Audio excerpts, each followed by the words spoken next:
En fin, la sábana santa, lo primero que hay que decir es que es una tela. Es que yo no sé si la gente sabe de qué estamos hablando, porque muchas veces se da por supuesto, y yo como profesor sé que todo lo que das por supuesto el alumno no lo sabe. Entonces, la sábana santa es una tela que tiene una serie de marcas. Unas son históricas, hay quemaduras, hay remiendos, hay una serie de circunstancias que han ido dejando pues vestigios de su paso por la historia. Pero luego la sábana santa tiene una serie de marcas que no tienen una explicación clara en absoluto, que son marcas de distintos líquidos, entre ellos sangre, que es el más evidente, pero hay otros. Y por otra parte, pues existe una huella que los italianos llaman una impronta, que sería algo así como una impresión. Bueno, que es la que nos indica la presencia de un sujeto ahí, porque se ve una imagen. Entonces, estas huellas pues son lo que más llama la atención, hasta el punto de que muchas veces los árboles no te dejan ver el bosque. Hay gente que está pensando en que la sábana santa es un cuadro porque ve una imagen. Pero es que esa imagen no se ajusta a un cuadro. Entonces, ¿todo esto se ha estudiado? Pues sí, vamos a ver. Y vamos a ir directamente al grano. En el año 1976 se puso en marcha un equipo científico en Estados Unidos que dirigió el doctor John Jackson, que ahora ya es muy mayor, pero entonces tenía 29 años, una cosa así. Pues, y este hombre que era católico y que había oído hablar de la sábana santa toda su vida, pues se plantea que le gustaría estudiar esa huella, esa huella a qué responde.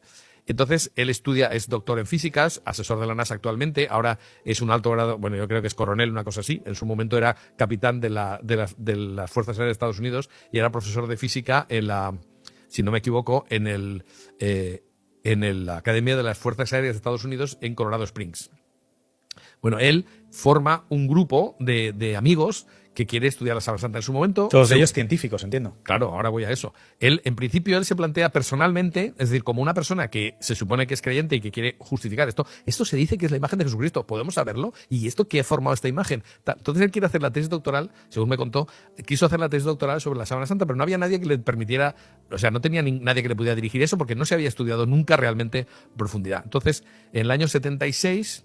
pues él se pone en marcha, se hace un congreso en Albuquerque, donde van una serie de científicos que están interesados, él va interesando a gente, entonces empiezan a hacer una serie de publicaciones. Y llega un momento que dice, es que es absolutamente imprescindible que estudiemos la sábana directamente del original.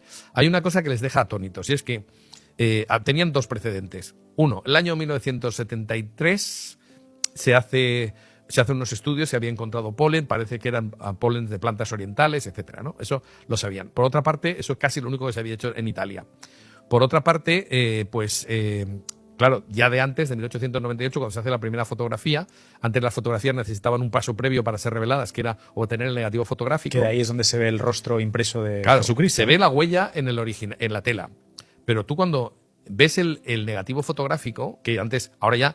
O sea, si se hubiera descubierto esto ahora, nadie se hubiera dado cuenta de que la imagen de la sábana santa, al invertir el claroscuro, como ocurre en un negativo fotográfico, se ve con una nitidez pasmosa. La imagen es como si fuera una foto del cadáver. Pero en el negativo fotográfico eso no tiene ninguna lógica. Yo últimamente lo que hago, tengo un programita de ordenador que te permite poner lo que estás viendo en el móvil en negativo. Y entonces lo que hago simplemente... Y entonces la gente no cae en la idea hasta que tú coges esto y dices, mira, te vas a la reproducción que tenemos de la sábana santa, la pones en el rostro y dices, mira lo que se ve en negativo. La gente dice, ¡oh! Claro, la imagen que hemos visto toda la vida, que es el negativo fotográfico, pero eso lo puedes ver en el ordenador directamente. Entonces, eso no tiene explicación, no hay ninguna imagen medieval que permita eso. Es decir, que pero Jorge, una pregunta que es la que no me puedo esperar a hacerle. Si era una síndone, una síndone para explicarlo, viene del lino. Síndone es lienzo de lino. Lienzo de lino data del siglo XIV. Por eso no lo sabían. Eso no lo sabían. No lo sabían, ni se sigue sin saber, ¿eh? Es decir, se sigue sin saber que es del siglo XIV. No se sabe de qué fecha es. Es decir, pero sí que se sabe que es de los primeros años o del primer siglo que se tiene constancia. No, que se, vamos a ir por partes, porque el conocimiento se se conoce en un momento concreto. O sea, ellos descubren, el equipo norteamericano que se forma parte de la idea de que la imagen de la sábana santa en el negativo fotográfico da una fotografía como si fuera de un cadáver. Que eso no ocurre en ningún otro lado. Segundo, ellos analizan esa imagen y se dan cuenta que en cada punto de ese negativo fotográfico, que ellos meten en un aparato que se utilizaba la NASA para ver otra cosa de los planetas y que tendría que explicar, pero no hace falta, pues ellos lo que ven es que la intensidad de la huella de cada punto del cuerpo se corresponde a el relieve de un cuerpo en 3 dimensiones. Por tanto, eso está hecho con un cuerpo en 3 dimensiones y no sabemos por qué ni cómo. Entonces, a partir de ahí, y teniendo ese único conocimiento, es decir, en el equipo estaba el director del Jet Propulsion Laboratory de Pasadena, que por eso se ha dicho, la NASA estudia la Sábana Santa. La NASA no estudia la Sábana Santa, pero es verdad que ese Jet Propulsion Laboratory de Pasadena, que era el que hacía las imágenes digitales de Marte, y que tenían un aparatito que hoy día está más que superado, pero vamos, que les permitía reconocer el relieve de la zona según la zona más clara o más oscura. Bueno, o sea, es decir, utilizan eso y se dan cuenta que la imagen, igual que la imagen de Marte, las imágenes de Marte, que te puedes reconstruir un relieve, pues en la Sábana Santa pasa lo mismo. Aparece una imagen en relieve. Entonces dicen, bueno, esto hay que verlo. Se dan una serie de circunstancias insólitas, porque hacía más de 40 años que la Sábana Santa no salía de su arca, de su arcón. Y eso era desde antes de la Segunda Guerra Mundial. Entonces, de repente, pues, y antes de que se proclamara la República, porque claro, el dueño de la Sábana Santa era el rey de Italia. Entonces ellos se plantean ir a Turín y estudiar el tema. De los 33 miembros del equipo científico, había 9 que eran físicos del laboratorio de los Álamos, que es el laboratorio de ciencias de referencia de Estados Unidos. Esto no se dice nunca, y yo me alegro de poderlo decir, porque este laboratorio de ciencias es, ya digo, el referente, porque ahí se inventó la bomba atómica. O sea, no eran físicos, no sé, profesores de física o cosas así, ¿no? Es decir, con todos los respetos, es decir, eran tíos que no eran teóricos, eran gente práctica y tal. De ellos, 9 forman parte del equipo de 33 científicos del equipo STURP. De los 33 científicos, van 26 a Turín y estudian directamente la Sábana Santa durante 120 horas. En los siguientes 3 años publican 27 publicaciones en revistas científicas de primer nivel. Que yo no sé la gente si sabe lo que es una revista científica, pero en una revista científica para publicar te ponen todo tipo de inconvenientes. Esto lo afirmas, pero no lo demuestras. Esto no sé qué. Y que hay un equipo que publica 27 publicaciones en 3 años indica su alto nivel de aceptación en todas las publicaciones. Entonces ellos hablan de la física y la química de la imagen, que es lo único que ellos estudian, la imagen, y dicen, esta imagen es imposible. Porque tiene una serie de características que, pues la superficialidad, la tridimensionalidad, la negatividad, que hemos dicho antes, pero es decir, no solamente eso, sino que es una imagen que resiste al agua, es una imagen que, por tanto, no se difumina, no se puede, en fin, 9 características, ¿no? Entonces, ellos lo que ven es que estas características son incompatibles. Por ejemplo, la tridimensionalidad y la pormenorización, esto habría que explicarlo, pero dicen, son características que son incompatibles. Entonces llegan al punto de decir, vamos a ver, y esta imagen no es una imagen hecha por contacto, que es lo sorprendente, porque si fuera una imagen hecha por contacto tendría una serie de deformaciones que no tiene. Es decir, la huella es como si se hubiera proyectado sobre un plano hacia arriba y hacia abajo, pero no hacia los lados. Pero sabemos que la sábana estaba envolviendo los laterales porque hay manchas que aparecen en los laterales de los brazos que están en la sábana. Y estas tienen la distorsión lateral que tiene una imagen pues eso, es decir, no sé si habéis visto la máscara de Agamenón, que es una máscara que se colocaba en torno a la cabeza, entonces tú coges las 2 orejas y ahora está en plano, y entonces la cara parece una paella. Correcto. Claro, eso es una distorsión lateral que se produce porque es una imagen por contacto. En la sábana no existe eso. Esa distorsión existe en las manchas de sangre. Por eso, si te fijas en el rostro, ves que hay manchas de sangre que parecen encima del pelo, que es imposible, pero si tú las colocas encima de un cuerpo, plof, las dibujas y si las colocas, son regueros que están en los laterales. Pero por la corona de espinas. Sí, bueno, hay manchas sí que son propias de la corona de espinas, porque si no, a ver, son manchas puntiformes que eso ha originado una serie de regueros, ¿no? Pero el tema está en que eso indica 2 medios distintos de formación de la imagen. Por una parte está las huellas de sangre que se corresponden a un cadáver de 3 dimensiones y no ningún relieve plano. Yo hace poco se publicó, no, la Sábana Santa es falsa porque no tiene distorsión lateral. Digo, eso es que no tiene usted ni puñetera idea. En primer lugar, porque ese es el problema y no es la solución, ¿eh? Es decir, segundo, las manchas de sangre están donde tienen que estar según un cadáver de 3 dimensiones. Pero lo sorprendente es que debajo de donde no hay sangre no hay imagen, pero esa imagen se ha proyectado sobre un plano, como si la Tierra estuviera recta, o sea, plana, cuando se produce la imagen. A ver cómo se produce eso de ninguna manera. Entonces, ¿qué dicen los norteamericanos? Esta imagen es imposible. Es decir, y sale... pues, imposible que se hubiera reproducido de manera artificial. No, es que eso no puede producirse con una imagen en 3 dimensiones, pero es que es un cuerpo en 3 dimensiones. Es decir, ¿cómo puedes tú producir la huella del cadáver sin que tenga las distorsiones laterales que sí que tienen las manchas de sangre? Pues es que, ¿de qué manera? Entonces dicen, además no es una imagen hecha por contacto porque solo aparecerían todos los salientes, pero aquí aparece todo, por ejemplo, el rostro, que es la zona del cuerpo que tiene más relieve, pues ahí se ve la punta de la nariz, pero también se ven los laterales, que la intensidad de la huella va disminuyendo según la distancia que hay entre la tela y el cuerpo. Pues eso, a ver cómo atas una mosca por el rabo, pero es que eso no lo puedes negar. Lo que ellos dijeron esto no tiene explicación. Bueno, eso no le da ninguna importancia a la gente. Es decir, no, bueno, eso es lo que piensan ellos, pero hay otros que piensan que es un cuadro. Pues oiga, no. Hoy una cosa que está descartada es que haya ningún tipo de pigmento, no hay ningún tipo de material. Ay, pero hubo un señor que encontró una brizna de esto de Bermellón, de tal. Hombre, vamos a ver, nosotros tenemos catalogadas más de 150 copias de la sábana santa. Muchas de ellas dicen que están frotadas con el original para que participaran de su santidad, dijéramos. Entonces, cuando se hacían copias y tal, claro, estaban pintadas y puede haber alguna brizna de pintura que ha caído ahí. Pero la imagen no está formada por pintura, o sea, me da igual. Es como si dijeras, he encontrado un ácaro, pues está hecha con ácaros. Pues no, es decir, pero esto se magnifica, se publica, se dice cualquier cosa que sea rara, se publica en torno a la Sábana Santa, pero lo esencial es que hay un equipo de científicos de primer nivel que dejan claro que esa imagen no tiene explicación y sigue sin tenerla. Entonces, después de eso... Jorge, perdón, una pregunta. ¿Si hubo entonces alguna prueba que datara de qué año? Eso es a lo que íbamos. Vale, eso es adelante, por favor. Entonces, perdón. ¿qué es lo que pasa después? Se dice, habría que hacer una datación, pero ¿y cómo se hace una datación? Entonces hay que planteárselo. Desde el punto de vista arqueológico, ¿tú qué datas? A mí los museos de arqueología me parecen aburridísimos porque hay 150.000 cacharros de todas las edades que dices, a mí qué más me da cómo se la cerámica de un sitio o de otro. O sea, yo personalmente me deja muy indiferente un museo de estos. Pero para la arqueología se data por comparación. Es decir, si tienes un vaso, por ejemplo, del Santo Cáliz de Valencia, ¿no? Es decir, que tiene un cuenco, y tú sabes que este tipo de cuencos se hacen entre el siglo II a.C. y finales del siglo I o mediados del siglo I, pues, y tienes un cuenco exactamente igual de esa época, tú puedes pensar que es de esa época. Es decir, a no ser que tengas un dato contrario, pero ves el mismo material, el mismo forma, el mismo no sé qué, todo, pues, es decir, eso es lo que se hace en arqueología.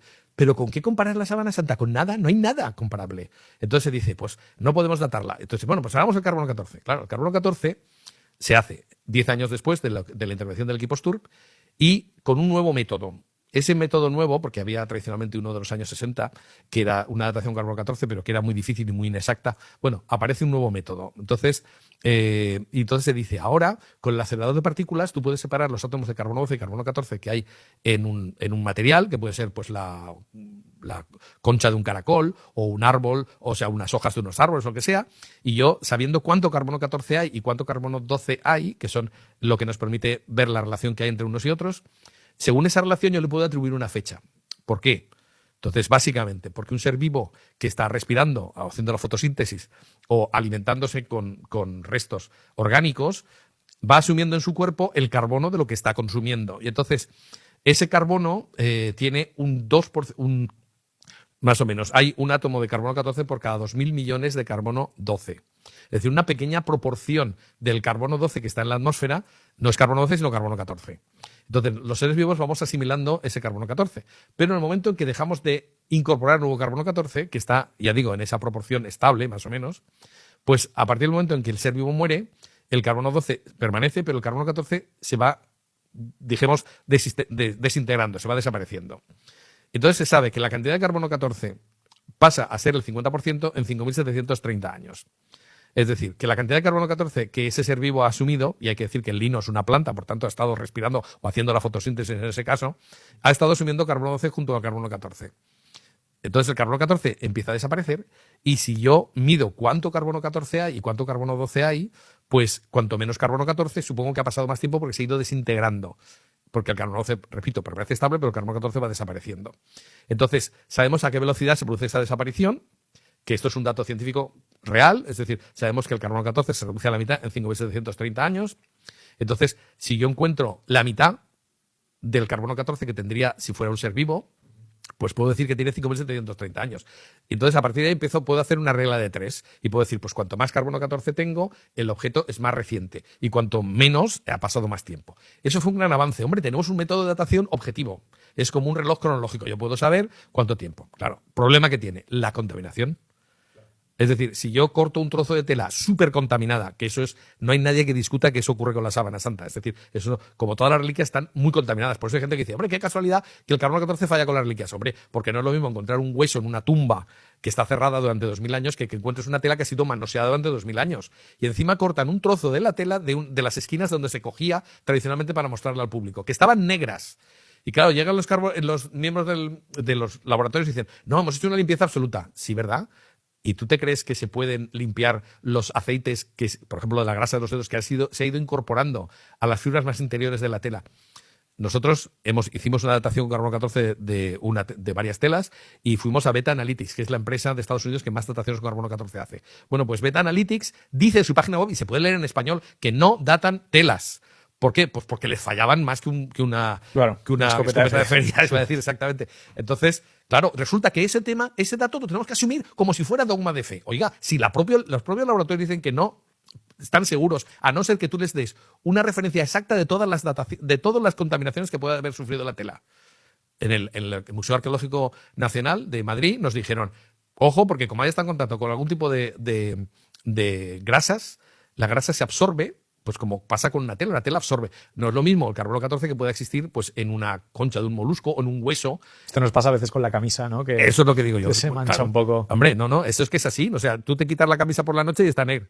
El cuello puede estar negro de hombre. Si yo me he duchado esta mañana, ¿cómo es posible? Pues porque no somos cuerpos gloriosos. O sea, vamos produciendo guarrería, claro. Entonces esto durante siglos se ha estado cogiendo con los dedos la sábana y se hace una datación de eso, del punto más contaminado, del que no se puede asegurar. Y claro, tú encuentras carbono 14 que no puedes distinguir del que está en el lino, del que está en la contaminación. Entonces, ese dato puede fallar, claro que puede fallar. Y además es que en la publicación de Nature, que nadie se ha leído, todo el mundo hablando de que el carbono 14 se hizo muy bien, se hizo por laboratorios y además no hay discusión. Sí que hay discusión, ha habido una discusión científica. Y los propios científicos te dicen en la publicación de Nature que el nivel de significación del resultado de la datación de la sábana santa es más o menos el 5%. Ese más o menos es muy discutible, porque el más o menos... ¿Por qué dicen eso? Porque se considera que por debajo de un 5% la datación ha fallado. Pero tú haces los cálculos, que para eso tenemos físicos, haces los cálculos y es un 4%. El nivel de significación de la datación del carbono 14 de la sábana santa es un 4%, un 4%. Entonces, aplicando los criterios científicos, esa datación no está hecha. Es decir, ha fallado. Entonces, ¿y por qué tenemos que aceptar ese resultado? Porque sí. O sea, si los propios laboratorios dicen que no es fiable. Bueno, pues ahí estamos. La discusión es que hay gente que se agarra al carbono 14 porque no puede agarrarse a ninguna otra cosa y hay otros que dicen, ¿y me explica usted cómo es posible que esta imagen sea así? ¿Cómo es posible que se haya producido? Entonces, y además es que la imagen demuestra, y la sangre demuestra que ese ser humano, que es un cuerpo con todas las de la ley, porque tiene pigmentos biliares, tiene hematoporfirina, bueno, yo no soy médico, pero tiene una serie de datos que te determinan efectivamente que esto es un ser vivo, ha estado vivo y que está muerto. Pero ha producido una imagen que no sabemos cómo se ha producido, pero debajo de donde hay sangre no hay imagen, porque donde se levantó la sangre se vio que la imagen no estaba. Por tanto, ha llegado después a la tela que sea esta se haya manchado de sangre. Y entonces, pues, ¿qué tenemos que cerrar en falso? Hombre, yo, como soy de derecho, tengo que decir que el Tribunal Supremo dice que cuando tienes toda una serie de pruebas y hay una que es discordante, no puedes dar por definido el tema. Si hay una prueba importante que va en contra de las otras, no puedes decir que está resuelto el asunto. Normalmente los tribunales pues hacen lo que pueden y aceptan muchas veces pruebas circunstanciales como suficientes. O sea que, Jorge, a día de hoy el debate científico sigue, aunque hay algo que ya la ciencia sí que pueda dar por seguro. Es decir, sabemos que hubo un hombre que sufrió ciertas heridas. Eso sí lo podemos aseverar. Absolutamente. Y es más, y que ese hombre salió de la tela sin romper los coágulos de sangre y de una forma que no es explicable, que es lo que dicen ellos también. Entonces se ha dicho, bueno, pues podría ser una radiación del cadáver. No. ¿Por qué? Pues hombre, nosotros que teníamos como asesor al padre Carreira, que era asesor de la NASA y era un científico que había hecho la tesis doctoral con el descubridor del neutrino y era especialista en física de la materia en la Universidad de Washington, o sea, es decir, un personaje verdaderamente, el padre Carreira decía, no puede ser una radiación porque tendría que ser colimada y no colimada a la vez. Es lo que estábamos diciendo, una radiación que dependa de la distancia, su intensidad, aunque sean milímetros, pero no puede ser una imagen enfocada, como aparece relativamente en la sábana. Tú ves y ves un cuerpo que lo entiendes. Es decir, no es un manchurrón, no es una... O sea, tú ves una luz proyectada sobre una pared y efectivamente es una radiación no colimada, en el sentido de que no está enfocada. Y entonces tú vas viendo cómo la superficie iluminada de la pared se va difuminando, va perdiendo intensidad. Vale, eso es una imagen no colimada. Pero la imagen colimada es la del láser. O sea, tú proyectas a no sé cuántos metros y te aparece un punto y exactamente otro punto. Es decir, los haces de luz no se abren, sino que van directos. Eso es lo que hace que tú tengas una imagen colimada. En la sábana santa tendría que ser una radiación que fuera colimada y no colimada a la vez, y eso no existe. Entonces, ¿cómo puñeta se ha hecho eso? No se sabe. Pero es que la conclusión científica es no sabemos cómo se ha hecho esto. Pero está claro que está descartado que sea una imagen hecha por contacto, que sea una imagen hecha con pigmento, que sea... Es decir, hay una lista larguísima, que yo, por simplificar, lo digo, pero hay una lista larguísima de características que son incompatibles con la imagen. Entonces, la conclusión es no sabemos cómo está hecha.